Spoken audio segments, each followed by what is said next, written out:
साथियों, शहरों की समस्याओं को सुलझाने के लिए ये भी आवश्यक है कि हमें हमारी आदतें बदलनी पड़ती है।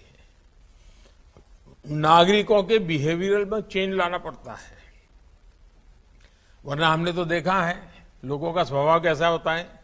कुछ लोग जल्दी उठ जाते हैं, क्यों? तो अपने घर का कचरा साफ करके बगल वाले के घर के सामने डाल देते हैं। फिर बगल वाला जब कूड़ा कचरा साफ करता है तो वो उठा करके इस घर के सामने डाल देता है। अब ये आदत कौन बदलेगा जी? हमने नागरिकों के स्वभाव को बदलना होगा। बिजली बचाने की आदत डालनी पड़ेगी, पानी बचाने की आदत डालनी पड़ेगी, समय पर टैक्स भरने की आदत डालनी पड़ेगी, गंदगी न करने की आदत डालनी पड़ेगी, स्वच्छता और सुशोभन का आग्रह करने की आदत डालनी पड़ेगी। इसके लिए मेहनत करनी पड़ती है भाई। और आप वहां के काउंसिलर, वहां के मेयर ये काम बहुत आसानी से कर सकते हैं। और इसके लिए हमें भिन्न भिन्न प्रकार के कार्यक्रम करने चाहिए। निबंध स्पर्धा हो, रंगोली स्पर्धा हो, बच्चों की रैलियां हो, कविताओं का सम्मेलन हो, स्वच्छता पर कविताएं हो, ऐसे भांति भांति के जन जागरण के कार्यक्रम करने चाहिए।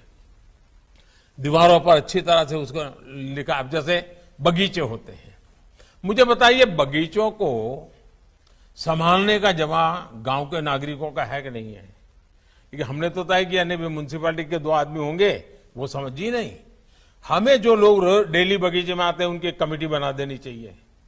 और हम ये भी कर सकते हैं कि भाई वहां एक टेम्पररी ऐसे बोर्ड लगाने की व्यवस्था की हो है कि भाई उस इलाके के जो बच्चे अच्छे ड्राइंग बनाएंगे तो चलो भाई शनिवार शाम को 6 से 7 यहाँ पर उनके ड्राइंग डिस्प्ले करेंगे। कोई अच्छे कविताएं लिखते हैं तो चलो भाई रविवार शाम को यहाँ पर कविता का पाठ बगीचे के अंदर सब नौजवानों को बुला करके करेंगे। हमारे बगीचों को जिंदा बना देना चाहिए, हमारे शहर की आत्मा के रूप में जागृत बना देना चाहिए। तो बगीचा भी अच्छा रहेगा, सरकारी खर्चे की जरूरत है, वही अपना संभालेंगे बगीचा, वही सोचेंगे भाई ये तो हमारी जगह है, इसमें हम गंदगी नहीं होने देंगे, पेड़ पौधे को टूटने नहीं देंगे। हमें नेतृत्व देना होगा। सब काम पैसों से होता है ऐसा नहीं है जी। अधिकतम काम जन सामान्य के समर्थन से होते हैं। और ये चुने हुए जनप्रतिनिधि जितना ध्यान देते हैं उतना परिणाम मिलता है। और हमने तो देखा है स्वच्छता के विषय को देश ने उठा लिया। पूरे देश के हर घर के अंदर छोटा बच्चा भी स्वच्छता की बात करने लग गया। हमारे शहर में भी कूड़ा कचरा, गीला कचरा को कहां होगा, सूखा कचरा कहां होगा, उसको उठाने की व्यवस्था होगी।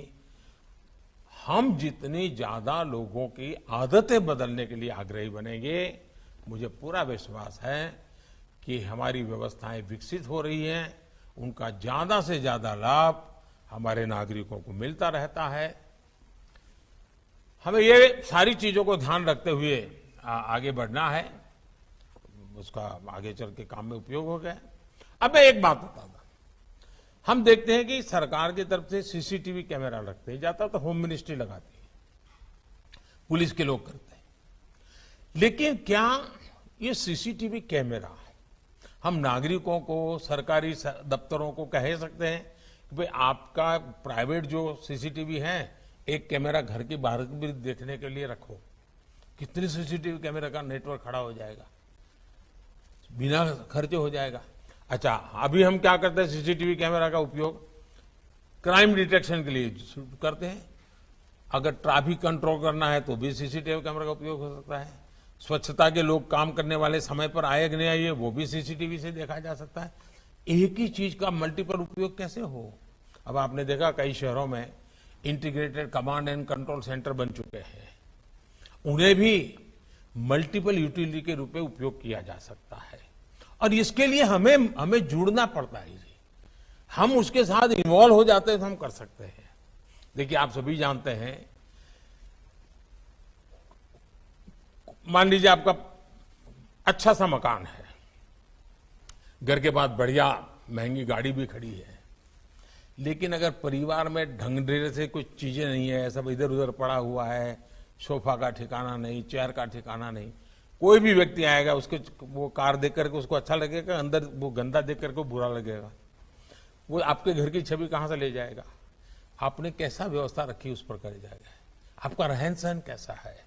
हमारे शहर की छवि भी हम कैसे रहन सहन रखते हैं इस पर निर्भर करता है। और इसलिए हमें सौंदर्यीकरण, ब्यूटिफिकेशन, मैं तो लगातार कहता हूं हर बोर्ड में हर महीने सिटी ब्यूटी कंपटीशन होते रहना चाहिए और इनाम घोषित होना चाहिए कि इस बार चलो भाई 13 नंबर का वार्ड ब्यूटिफिकेशन में आगे आया, 20 नंबर का वार्ड आया, 25 नंबर का वार्ड आया। लगातार स्पर्धा चलनी चाहिए और नागरिकों के बीच में स्पर्धा खड़ी होनी चाहिए। सिटी ब्यूटी कंपटीशन ये शहर का स्वभाव बनना चाहिए और दुनिया में नाम तब होता है ना। और इसलिए मैं चाहता हूं कि हमें शहर को व्यवस्थित भी रखना है, शहर को सुंदर भी रखना है। उन छोटी छोटी बातों का ध्यान हमें रखना होता है। अब देखिए, ये जयपुर पिंक सिटी, दुनिया भर के टूरिस्ट देखने के लिए आते हैं। क्या कारण है भाई? किसी ने तो पिंक सिटी बनाया। हमारा आनंद का भी देखेंगे, वो क्रीम सिटी के रूप में उन्होंने प्रयास किया है, तो धीरे धीरे उसकी एक पहचान बन जाएगी। अब आप भोपाल की पहचान क्या लोग कहेंगे? भाई तो झीलों का शहर है। यानी किसी ने कुछ न कुछ किया है, प्लानिंग किया है, तब जाकर के उस शहर की पहचान बनी है। कि आपने तय किया है कि भाई मेरे शहर ग्रीन सिटी के रूप में जाना जाएगा, मेरा शहर इस बात के लिए जाना जाएगा, मेरा शहर इस बात के लिए उसकी पहचान बनेगी और लोगों को भी लगेगा इसमें कोई कॉम्प्रोमाइज नहीं करना है। अगर आप इसको लोगों को प्रोत्साहित करेंगे, मुझे पक्का विश्वास है कि आप अच्छे ढंग से इसको कर सकते हैं।